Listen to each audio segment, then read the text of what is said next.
नमस्कार, चुनावी चौपाल में आपका स्वागत है और मैं हूं आपके साथ वर्षा। तो आज आपको बता दें कि हम बात करेंगे ग्वालियर चंबल संभाग की, जहां का चुनावी संग्राम अब अपने शबाब पर है। ग्वालियर चंबल संभाग में 34 सीटें हैं और सिंधिया राजवंश का पूरे अंचल में प्रभाव है। संभाग में ठाकुर, ब्राह्मण और गुर्जर बड़े वोटर्स हैं। अब तक कांग्रेस ने 26 उम्मीदवारों के नामों का ऐलान किया है, जबकि बीजेपी ने 19 प्रत्याशियों के नाम घोषित कर दिए हैं। इन नामों में बीजेपी से नरेंद्र सिंह तोमर एक बड़ा चेहरा है। तो चलिए शुरू करते हैं चुनावी चौपाल हमारे स्टेट एडिटर अजय त्रिपाठी जी के साथ। Ajay ji, over to you. चुनावी चौपाल में आपका बहुत बहुत स्वागत है। चुनाव चौपाल में आज हम चर्चा करेंगे कि मध्य प्रदेश के तमाम जो अंचल हैं, विशेषकर मध्य प्रदेश को हम 6 अंचलों में बांटते हैं, जिसमें मध्य भारत एक अंचल है, मध्य भारत के ग्वालियर चंबल है, बुंदेलखंड है, मालवा निमाड़ है, विंध्य प्रदेश है। और आज हम ग्वालियर चंबल अंचल की बात करेंगे चुनावी चौपाल में कि किस तरह का ग्वालियर चंबल का मिजाज है, क्योंकि ग्वालियर चंबल वो इलाका है जहाँ भारतीय जनता पार्टी का अपना प्रभुत्व हुआ करता था। लेकिन 2018 में जातीय समीकरण के चलते, राजनीतिक समीकरणों के चलते परिस्थितियाँ बदली, हालात बदले और भारतीय जनता पार्टी को शिकस्त का सामना करना पड़ा। सिंधिया राजवंश का तूती जिस इलाके में बोलती, उस इलाके में कांग्रेस ने बाजी मारी और कांग्रेस उसी के दम पर सत्ता में आई। और सिर्फ एक डायलॉग कहा जाता है, बड़ा महंगा पड़ गया बीजेपी को। और वो डायलॉग था जो मुख्यमंत्री शिवराज सिंह चौहान ने कभी बोल दिया था कि कोई माई का लाल आरक्षण खत्म नहीं कर सकता, क्योंकि सवर्णों की बड़ी महत्वपूर्ण भूमिका होती है इस इलाके में, ठाकुरों ब्राह्मणों का बड़ा वोट बैंक होता है ग्वालियर चंबल इलाके में। तो ये बड़ी महत्वपूर्ण बात हो गई और इसी वजह से जो माई का लाल आरक्षण नहीं खत्म कर सकता, ये बड़ा महत्वपूर्ण विषय बन गया। और आखिरकार बीजेपी को इसका खामियाजा भुगतना पड़ा और बहुत कम सीटों पर बीजेपी सिमट गई। और तमाम ऐसी सीटें माया सिंह चुनाव जहाँ पर हार गई थी, उसके अलावा बीजेपी के तमाम बड़े बड़े नेता चुनाव हार गए और कांग्रेस के तमाम दिग्गज नेता चुनाव जीत कर आ गए। लेकिन उसके बाद सत्ता बदली, मध्य प्रदेश में सियासी समीकरण बदले, सत्ता बदली तो एक बार फिर चुनाव की स्थितियां बदली और जो ज्योतिरादित्य सिंधिया के साथ तमाम नेता जो कांग्रेस छोड़कर बीजेपी में, उनकी दम पर एक बार फिर बीजेपी की सरकार बन गई। लेकिन अभी भी ग्वालियर, और उसके बाद देखिए कि ग्वालियर चंबल में जो महापौर का चुनाव हुआ, पहली बार कांग्रेस को सफलता मिली ग्वालियर के महापौर का चुनाव जीतने में। तो ये माना जा रहा है कि जो खटास 2018 के पहले शुरू हुई थी, अभी तक खत्म नहीं हुई थी, लेकिन उसी का एक लिटमस टेस्ट नगर निगम का चुनाव था और उस लिटमस टेस्ट में बीजेपी फेल हुई। इसलिए आज हम सबसे पहले चुनावी चौपाल की शुरुआत ग्वालियर चंबल अंचल से ही करेंगे। जानने की कोशिश करेंगे, हमारे साथ हमारे तमाम संवाददाता जुड़ेंगे और ग्राउंड रिपोर्ट की बात करेंगे। और साथ में हमारे जो एडिटर हैं सुशील शर्मा जी, वो जुड़ेंगे मेरे साथ। इन सारे मुद्दों पर हम लोग चर्चा करेंगे और जानने की कोशिश करेंगे कि आखिरकार 5 साल बाद ग्वालियर चंबल का मिजाज कितना बदला है, गुर्जर आंदोलन का कितना असर है, SC/ST का कितना असर वहाँ पड़ रहा है। और ये तमाम चर्चा के लिए मेरे साथ ग्वालियर से विनोद शर्मा जी जुड़ेंगे। सबसे पहले उनके पास चलते हैं और विनोद शर्मा से जानने को। विनोद जी, बहुत ग्वालियर चंबल अंचल भाजपा का प्रभुत्व वाला इलाका माना जाता है। भले ही सिंधिया राजवंश का अपना प्रभाव हो, लेकिन ग्वालियर चंबल अंचल में पिछले इतिहास देखा जाए तो भारतीय जनता पार्टी का प्रभुत्व रहा है। और लेकिन पिछले इलेक्शन में 2018 के इलेक्शन के पहले जो एक आंदोलन हुआ, जिसमें कि तमाम आरक्षण खत्म करने की बात हुई, उसको आंदोलन हुआ, उस आंदोलन को जिस तरह दबाया गया वो बड़ा खतरनाक साबित हुआ बीजेपी का। उसके बाद बीजेपी के जो मुखिया थे, तत्कालीन मुख्यमंत्री शिवराज सिंह चौहान, उनका डायलॉग कोई माई का लाल आरक्षण खत्म नहीं कर सकता, ये सारे समीकरण ऐसे हुए कि बीजेपी को वहाँ पर पराजय का सामना करना पड़ा और उस इलाके की जो हार थी उसी ने बीजेपी को सत्ता से बाहर कर दिया। इस बार भी स्थितियां बहुत अच्छी फिलहाल संकेत नहीं मिल रहे, क्योंकि महापौर का चुनाव लिटमस टेस्ट था। उस लिटमस टेस्ट में बीजेपी फेल हुई, जो कि पहली बार महापौर कांग्रेस का बना। तो और ये माना जा सकता है कि क्या हाल मिजाज वहाँ पर, क्योंकि आप लंबे समय से वहाँ पर हैं और आपको एक एक चीज़ से वाकिफ हैं, क्या मान के चला जाए कि मिजाज ग्वालियर चंबल अंचल का कुछ बदला है या अभी भी खतरे की घंटी बज रही है बीजेपी के लिए? त्रिपाठी जी, आपने बहुत अच्छी बात कही है कि वाकई ग्वालियर चंबल संभाग में अभी बीजेपी को लेकर खतरे की घंटी बनी हुई है, क्योंकि यहाँ पर जिस तरह से जो हालात बने हुए हैं उससे कह सकते हैं कि बीजेपी को अभी 2018 जैसा तो नहीं, लेकिन कम से कम जैसा थोड़ा बहुत नुकसान यहाँ से करना पड़ सकता है। 34 सीटों में जो स्थिति अभी दिख रही है हम लोगों को कि 15 सीटों पर तो बीजेपी की स्थिति ठीक है, बाकी के अभी कुछ प्रत्याशी घोषित नहीं हुए, जैसे ग्वालियर पूर्व में प्रत्याशी घोषित नहीं हुए हैं, ग्वालियर दक्षिण में प्रत्याशी घोषित नहीं हुए। तो जब पूरा फाइनल प्रत्याशी हो जाएंगे उसके बाद और बहुत कुछ स्थिति साफ हो जाएगी।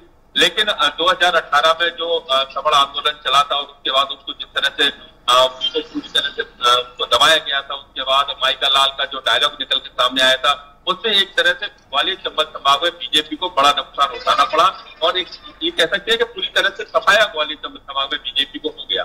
लेकिन उसके बाद फिर जब सत्ता कांग्रेस की बनी, उसके बाद फिर बीजेपी सत्ता में आई, सिंधिया ने कांग्रेस छोड़ दी, बीजेपी में पहुंच गए, अपने समर्थकों को लेकर पहुंच गए। लेकिन जो उनके समर्थक मंत्री हैं उनको लेकर अब लोगों में स्थिति ठीक नहीं है। विनोद एक अहम मुद्दा उठ रहा था इस बार की, जिस तरह नरेंद्र सिंह तोमर जैसे दिग्गज नेता को चुनाव मैदान में उतारा गया, केपी सिंह, कांग्रेस ने केपी सिंह की सीट पिछोड़ से बदल करके यहां पर कर दी, शिवपुरी कर दी। ये बदलाव, रुस्तम सिंह अभी कहीं दिखाई नहीं पड़ रहे जो बीजेपी में गुर्जर समाज के बड़े नेता हुआ करते थे। इन सारे समीकरणों पर अगर ध्यान दिया जाए तो क्या मान के चला जाए कि नरेंद्र सिंह को उतारने का क्या अर्थ लगाया जाए? डॉक्टर गोविंद सिंह अपनी सीट पर यथावत हैं, अरविंद भदौरिया यथावत हैं, लेकिन केपी सिंह की सीट कांग्रेस ने बदल दी। इन सबका क्या अर्थ लगाया जाए? बिल्कुल, देखिए नरेंद्र सिंह तोमर ग्वालियर चंबल संभाग में एक बड़ा चेहरा है और उनको ग्वालियर में लाकर इसलिए सिवनी क्षेत्र से उनको उतारा गया है कि एक तो वो अपनी लोकसभा क्षेत्र में ज्यादा समय दे पाएंगे और उनके रहने से अब कहीं ना कहीं जो लोग हैं उनको ये मैसेज देने की कोशिश की गई है अप्रत्यक्ष रूप से कि नरेंद्र सिंह तोमर अगर विधानसभा में उनको चुनाव लड़ाया जा रहा है तो हो सकता है कि आने वाले समय में मुख्यमंत्री का चेहरा वो बन सकते हैं। तो इससे कहीं ना कहीं ग्वालियर चंबल संभाग में जो एक लाभ मिल सकता है बीजेपी को, उस लाभ लेने की कोशिश बीजेपी ने पूरी तरीके से की है कि नरेंद्र सिंह तोमर जब क्षेत्र में रहेंगे तो एक उनका फेस रहेगा। अप्रत्यक्ष रूप से लोगों को एक कहा जा सकता है कि हो सकता है कि नरेंद्र सिंह तोमर मुख्यमंत्री बन जाए और इसलिए उनके नेतृत्व में जितनी सीटें ला सकते हैं उतनी ज्यादा से ज्यादा सीटें आए तो कहीं ना कहीं उनको इसका लाभ मिलेगा। लेकिन अभी आपको पता होगा कि बहुत सारे, जैसे आपने कहा कि अभी रुस्तम सिंह जी कहीं दिखाई नहीं दे रहे हैं, इसके अलावा माया सिंह भी कहीं दिखाई नहीं दे रही है बीजेपी में हमें, और तमाम जो नेता है बीजेपी के, चाहे वो प्रभात जहां हो वो भी नजर नहीं आ रहे। जवान सिंह पवैया थोड़े बहुत नजर आते हैं, तो जो पुराने नेता है, कद्दावर नेता है, वो इस समय नजर नहीं आ रहे हैं। उनका पीछे सीधा सीधा कारण ये है कि उनको पूरी तरह से पार्टी ने दरकिनार कर रखा है, ना उनके लोगों को टिकट दिया गया है और ना ही उनके जो कहे गए लोग उनको टिकट दिया गया। खुद प्रभात झा अपने बेटे के लिए टिकट मांग रहे थे, माया सिंह अपने बेटे के लिए टिकट मांग रही थी, नारायण सिंह कुशवाहा अपने लिए टिकट मांग रहे हैं, अभी उनका साफ नहीं हो पाया है। तो बहुत सारी ऐसी स्थितियां हैं जो इस बार बदली हुई नजर आ रही है भारतीय जनता पार्टी में। मैं लौटूंगा थोड़ी देर में, आपके पास बने रहिएगा मेरे साथ, कभी थोड़ी देर में फिर लौटूंगा आपसे और चीज समझने में। थोड़ा सा सुशील शर्मा मेरे साथ जुड़े, हमारे एडिटर हैं। सुशील जी, आपने देखा कि 34 सीटें ग्वालियर चंबल अंचल बड़ा प्रभावित करता है, आपने एनालिसिस इतने दिनों में किया है, क्या आपको लग रहा है कि जो जैसा विनोद भी कह रहे हैं कि अभी तक वो माहौल उतना बीजेपी के पक्ष में नहीं हुआ जिसकी संभावनाएं, कल्पनाएं, उम्मीदें की जा रही थी? इस बार का चुनाव, सिंधिया का जो बंटवारा हो चुका, सिंधिया अब बीजेपी के खेमे हैं, तो इसका कोई प्रभाव पड़ पाएगा कि नहीं पड़ पाएगा? नहीं, बिल्कुल सही कह रहे हैं अजय जी। सबसे महत्वपूर्ण जो सवाल है वो यही है इस चुनाव में कि आखिर सिंधिया फैक्टर ग्वालियर चंबल में किस तरीके का काम करेगा। क्योंकि 2018 के चुनाव में हमने देखा था, जब ज्योतिरादित्य सिंधिया कांग्रेस में थे, तब 34 में से 26 सीटें कांग्रेस को मिली थी, और उसके बाद जब दल बदल हुआ तब ग्वालियर चंबल में 16 में से 9 सीटों पर ही बीजेपी को जीत मिली थी। तो परसेंटेज अगर उपचुनाव का देखें तो बहुत अच्छा नहीं था, 50% से थोड़ी ज्यादा ही सीटें बीजेपी जीत पाई थी। तो ये चुनाव तय करेगा कि ग्वालियर चंबल में सिंधिया का वजूद कितना है। इसलिए आप देखिए, टिकट वितरण में भी अगर आप देखेंगे तो अभी तक 34 में से बीजेपी सिर्फ 19 सीटों पर ही अपने प्रत्याशी घोषित कर पाई, और बाकी 15 सीटों पर अभी प्रत्याशी ग्वालियर चंबल में घोषित होना बाकी है। बनिस्बत अगर आप कांग्रेस के देखेंगे तो कांग्रेस 26 सीटों पर प्रत्याशी घोषित करते, तो कश्मकश बीजेपी में ज्यादा है। और इसका सबसे बड़ा रीजन यही है कि ग्वालियर चंबल अगर कहीं ना कहीं नुकसान होता है तो इसका पूरा असर सरकार की संभावनाओं पर ही पड़ेगा। इसलिए बहुत होशियारी के साथ काम किया जा रहा है। एक सबसे महत्वपूर्ण,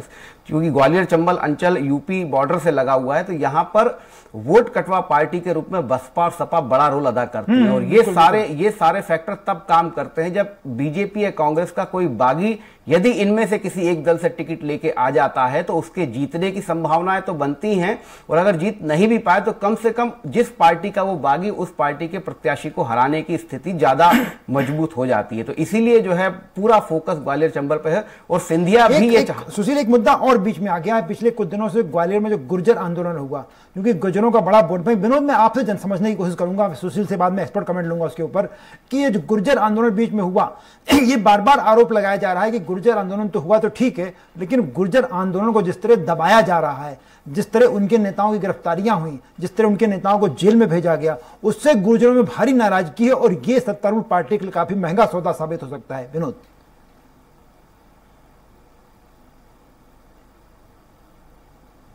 और एक एक करके उनके खिलाफ मामले दर्ज किए गए। इससे जो गुर्जर समाज है, ग्वालियर चंबल समाज में बड़ा बेल्ट है गुर्जर समाज का, और कई विधानसभा इससे प्रभावित होती है, जिसमें ग्वालियर ग्रामीण विधानसभा है, मुरैना की कई विधानसभा है, चाहे वो खुद मुरैना गांव की हो या मुरैना प्रॉपर की हो, इसके अलावा जुमावली की विधानसभा हो, तो गुर्जर वहां पर बहुत ज्यादा प्रभावित करते हैं। लेकिन जिस तरीके से उस आंदोलन को दबाया गया, उससे भाजपा के खिलाफ काफी आक्रोश देखा गया। हालांकि कांग्रेस ने ग्वालियर ग्रामीण के साहब सिंह गुर्जर को इसीलिए मैदान में उतारा है कि ये जो सीट है, ये ग्वालियर ग्रामीण क्षेत्र की, जो इसमें भारत सिंह कुशवाहा जो वर्तमान में मंत्री हैं, उस क्षेत्र से आते हैं, तो पूरा गुर्जर माहौल है। तो कांग्रेस को लगता है कि कहीं ना कहीं गुर्जर एकजुट होकर उनके जो प्रत्याशी है उसको जीत दिलाएंगे, और इसलिए साहब सिंह गुर्जर को एन वक्त पर टिकट फाइनल किया गया। पहले अशोक सिंह का नाम चल रहा था। और वहीं दूसरी तरफ अगर हम आपको देखें कि अगर भिंड की अटेर की बात करें, तो मुन्ना सिंह भदौरिया त्रिपाठी जी आप जानते होंगे एक बड़ा चेहरा है, सत्यदेव कटारे के साथ लगातार उसकी चुनाव में जीतने से हारते थे, उन्होंने पार्टी छोड़ दी है, वो चुनाव लड़ेंगे बीजेपी की पार्टी छोड़ने के बाद आम आदमी पार्टी से। रसाल सिंह एक बड़ा नाम है जो लाहौर में अपने आप में पहले विधायक में देखिए मुन्ना सिंह भदौरिया, रसाल सिंह का, मुझे लग रहा है गिरिराज दंडोतिया भी आज नहीं कल तो हाशिए पर चूंकि जा रहे हैं, तो गिरिराज सिंह दंडोतिया भी कोई नया ठिया पकड़ने की कोशिश करेंगे। इसका इन नेताओं के जाने का, रसाल सिंह का चला जाना, भले वो 86 साल के थे, लेकिन रसाल सिंह का अपना एक प्रतिबद्धता थी, मुन्ना सिंह भदौरिया अपना एक बड़ा वजूद है, गिरिराज दंडोतिया इसके पहले भी चूंकि उनके बहुजन समाज पार्टी से चुन के आए हैं। तो ऐसी स्थिति में विनोद वही हम समझ, जो बात सुशील जी कह रहे थे कि जो वोट कटवा पार्टी होती, पर जिस तरह का माहौल वहां बन रहा है ग्वालियर चंबल अंचल में, विशेषकर मुरैना जिले की हम बात करें, तो जिस तरह का माहौल बन रहा है, अगर ये भिंड में जो मुन्ना सिंह भदौरिया का जाना, रसाल सिंह जी का चला जाना, गिरिराज दंडोतिया का इस कश्मकश की स्थिति बनना, ये नुकसान पहुंचाएगा कांग्रेस को या बीजेपी को?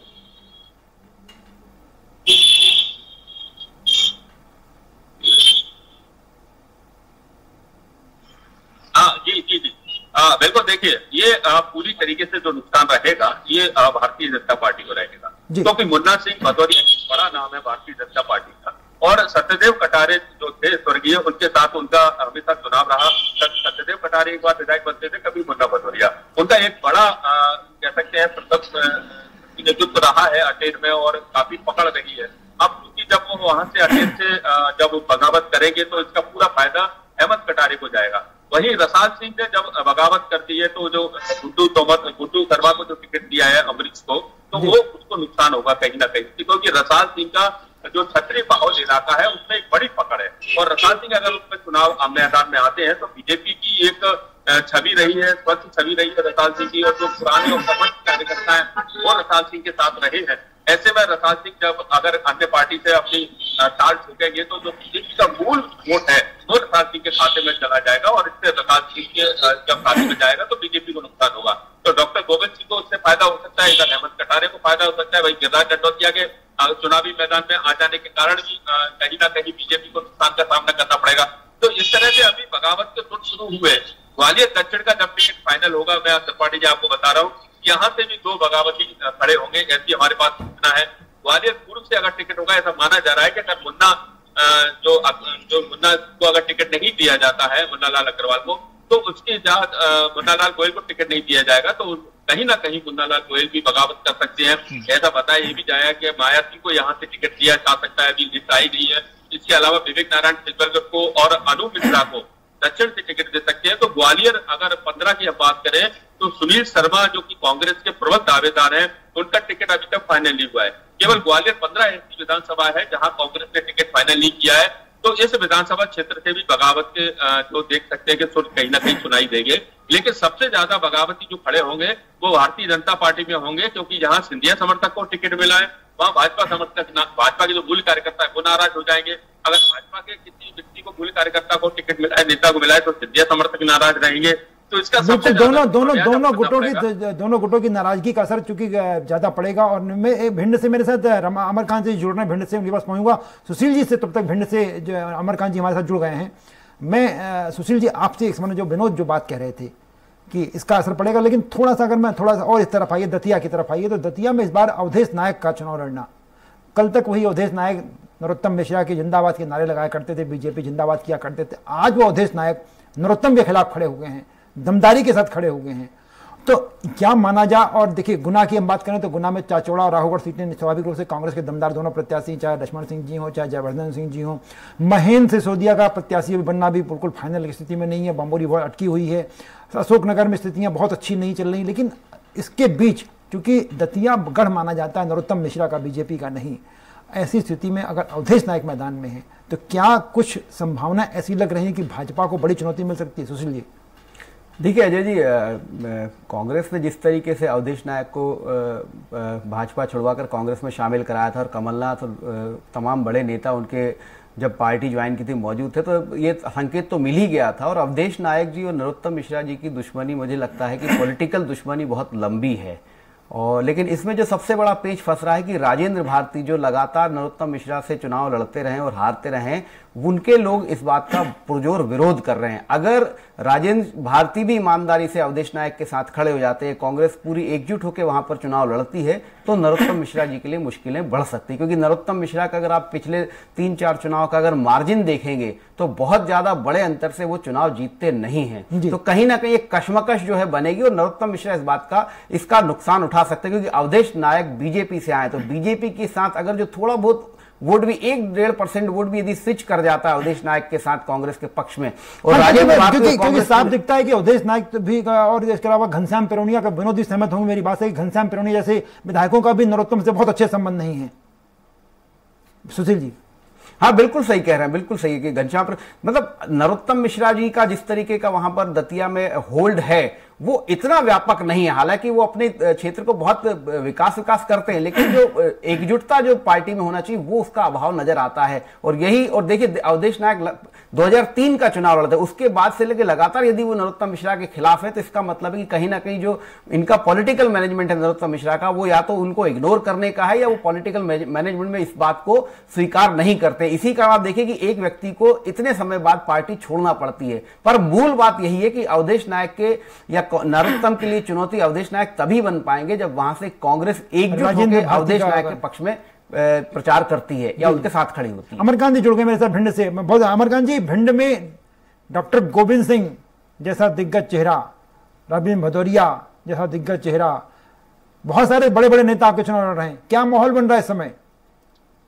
इस तरह सबसे अगर कोई किया तो अशोक क्षेत्र में मुन्ना सिंह भदौरिया के बीजेपी से त्यागपत्र देने के बाद वहाँ के एकदम समीकरण गड़बड़ा गए, क्योंकि मुन्ना सिंह भदौरिया बहुत आरएसएस से जुड़े हुए बहुत पूर्व विधायक भी रह चुके हैं और उनका क्षेत्र में एक जनाधार भी है।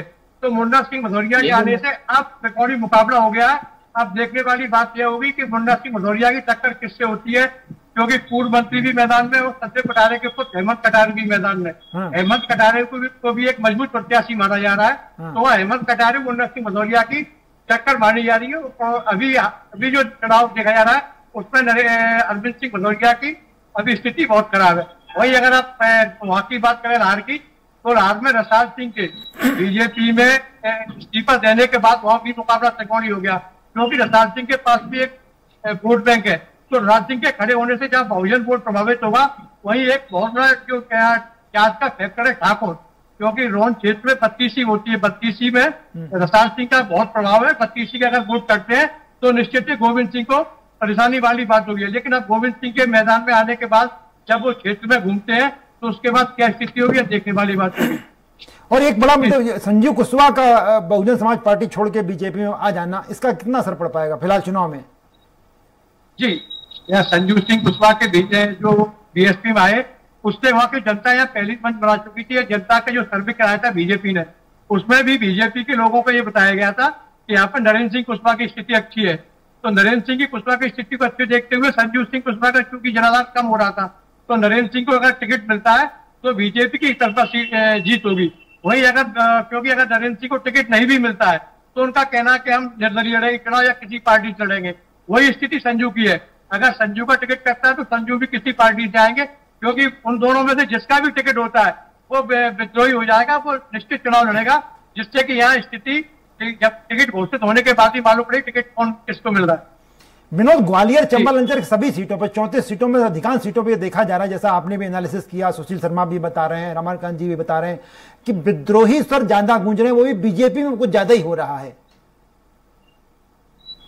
मैंने पहले ही कहा था कि बीजेपी में सबसे ज्यादा यहाँ पर बगावत के सुर देखने को मिल रहे हैं, और अभी अमरकांत जी कह रहे थे बिल्कुल सही है कि संजीव कुशवाहा पहले बीजेपी की भी कार्यकर्ता थे, जब उनको टिकट नहीं मिला तो बसपा से जाकर चुनाव लड़े और जीत गए।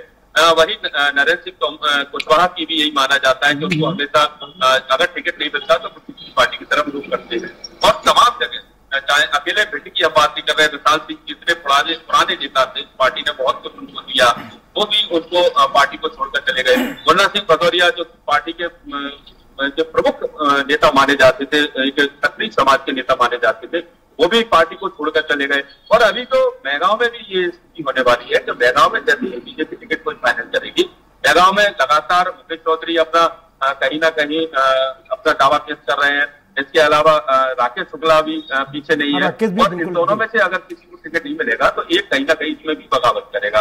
वही स्थिति ग्वालियर पूर्व में होगी, वही स्थिति ग्वालियर दक्षिण में होगी। तो त्रिपाठी जी बिल्कुल सही है कि इस समय बीजेपी में बगावत के ज्यादा जो मेरा एक सवाल सुशील जी से भी और विनोद तुमसे दोनों से है। पहले सुशील जी जवाब देंगे, विनोद जिसके बाद दोनों एनालिसिस कि कई बार ऐसा नहीं, क्योंकि आप फील्ड में है, सुशील जी भोपाल में है, मेरे मन में एकदम सवाल आया कि कई बार ऐसा नहीं लगता कि बहुत सारे इलाके मध्य का, जैसे जो आपका ग्वालियर चंबल इलाका, इसमें विशेषकर भिंड मुरैना का इलाका, यहाँ पर के जाति समीकरणों के आधार पर सारी राजनीति चलती है, और भोपाल में बैठे पार्टी के आका, चाहे वो कांग्रेस हो चाहे बीजेपी हो, ये अपने समीकरण चलाते हैं, स्थानीय राजनीति को, स्थानीय सियासत को नहीं समझ पाते, और उसी का नुकसान इनको होता है। सबसे पहले सुशील जी आपका कमेंट। नहीं, बिल्कुल ठीक कह रहे हैं आप। पूरे ग्वालियर चंबल अंचल की बात करें और इधर अगर मध्य प्रदेश का दूसरा अंचल, तो विंध्य एक ऐसा एरिया है जहां पर जातिगत समीकरण के आधार पर टिकट का वितरण होता है और उसके आधार पर ही जीत हार तय होती है। तो यही, और ग्वालियर चंबल भी इस मामले में बहुत अग्रणी है, यहाँ पर भी जातिगत फैक्टर बहुत काम करता है। दरअसल क्या है कि देखिए, जमीनी राजनीति अलग है, और जो आजकल पार्टी में एक थर्ड पार्टी सर्वे जो आ गया है, वो सर्वे के आधार पर जब से टिकट बंटना शुरू है तब से स्थितियां थोड़ी गड़बड़ा गई हैं। सर्वे में सर्वे का तरीका अपना अलग होता है, वो पैटर्न अलग होता है, और जमीनी राजनीति, जमीन से जुड़े लोगों का फीडबैक अलग होता है। उस फीडबैक को जब आप नजरअंदाज करते हैं तब जो है स्थितियां बिगड़ती। दूसरा यह है कि मध्य प्रदेश में बीजेपी में छत्रपवाद भी जो है बढ़ता चला जा रहा है, तो ग्वालियर चंबल उस छत्रपवाद का भी शिकार होगा। यदि सिंधिया के कोटे से टिकट हो रहा है और यदि वो जातिगत फैक्टर में फिट नहीं है, तो सिंधिया उस व्यक्ति के टिकट के लिए लॉबिंग करेंगे बनिस्बत जीत और हार के लिए। तो ये एक बड़ा फैक्टर है जो नुकसान बीजेपी को करेगा, और यही स्थिति कांग्रेस के लिए बनती। पर कांग्रेस में अब वैसी स्थिति नहीं है। ग्वालियर चंबल में एक छत्र जो राज है इस वक्त दिग्विजय सिंह का है, और उनके हिसाब से टिकट बांटे गए वहां। बिल्कुल सही, दिग्विजय सिंह का अपना छत्र राज था। लेकिन विनोद, आपसे भी समझना चाहूंगा कि आप जो कि बहुत नजदीक से देखा आपने कि ये पार्टियां, चाहे बीजेपी हो चाहे कांग्रेस हो, कल तक जो नेता वहां हुआ करते, चाहे वो नरेंद्र सिंह तोमर जी हो या बाकी बड़े नेता, उसी इलाके से निकले, पर ये जब भोपाल दिल्ली में बैठ जाते हैं तो ये उस इलाके की राजनीति को, वहां की स्ट्रेटेजी को समझने की कोशिश क्यों नहीं करते हैं?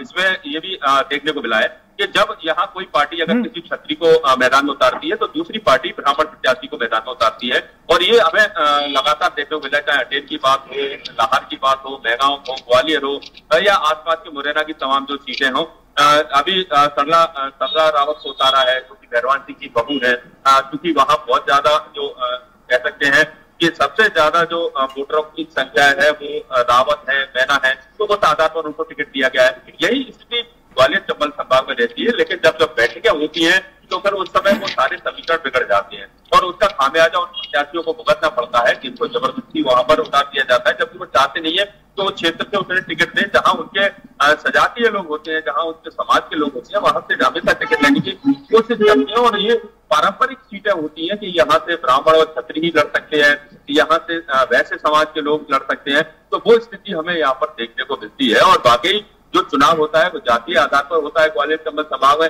पार्टी अपनी जगह मजबूत रखती है, मुद्दे अपनी जगह मजबूत रखते हैं, बहुत सारी चीजें मजबूत रखती है, लेकिन जब प्रत्याशी खड़ा होता है और उसकी जातिगत आधार, आपको पता होगा त्रिपाठी जी, पहली बार ग्वालियर में महापौर क्षत्रिय समाज थे, सतीश सिकरवार की पत्नी शोभा सिकरवार महापौर बनी है। आपको ये जानकर आश्चर्य होगा कि इसके लिए क्षत्रिय समाज, चाहे वो कांग्रेस का हो, बीजेपी का हो, बसपा का हो, सभी एकजुट हो गए और उनको ये सीट निकाल के दी थी। इससे साफ तो हो गया कि मैसेज जाना बिल्कुल। मैं थोड़ा भिंड चलूंगा, एक बार भिंड चल रहा हूँ। अमरकांत जी, एक और सवाल आ रहा है कि ओपीएस भदौरिया की सीट अभी कंफर्म नहीं हुई है। अगर ओपीएस भदौरिया मैदान में नहीं होते तो कौन होगा और उसका क्या एनालिसिस आप करके बताइए, क्या स्थितियां बनेंगी?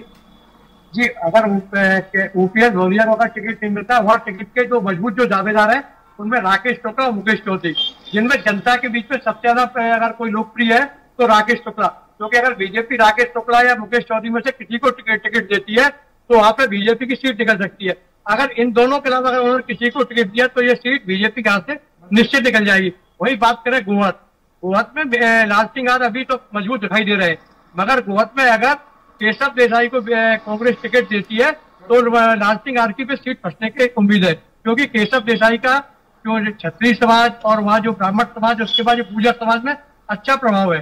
तो लाल सिंह का क्योंकि चाहे क्षत्रिय समाज हो या गुर्जर समाज हो, ब्राह्मण समाज हो, हमेशा से उनका विरोध करता है। अगर थोड़ा सा समय की वक्त की कमी हो रही है। बहुत बढ़िया कि एक बहुत महत्वपूर्ण बात निकल के आई ग्वालियर चंबल अंचल को लेकर के, विशेषकर जो इस पूरे संभाग, 2 संभागों की 34 सीटें कि यहाँ जाति समीकरण चलते हैं और एसी कमरों में बैठकर और भाजपा मुख्यालय, कांग्रेस मुख्यालय में बैठकर जो नेता फैसले लेते हैं उसका असर नीचे तक नहीं जाता और जनता अंत में दिखा देती है दोनों पार्टियों की फैसला हमारे मुताबिक करोगे तब आपका साथ देंगे, नहीं तो नहीं देंगे। जाति समीकरण के चलते ही पिछली बार बीजेपी को नुकसान हुआ और इस बार गुर्जर आंदोलन बड़ा मुश्किल में डाल रहा है। इन सारे मुद्दों पर चर्चा आज की चौपाल में बस यहीं तक। कल की चौपाल फिर किसी इलाके में लगेगी, तब तक के लिए मुझे आज्ञा दीजिए। नमस्कार। सभी मेहमानों को बहुत बहुत धन्यवाद।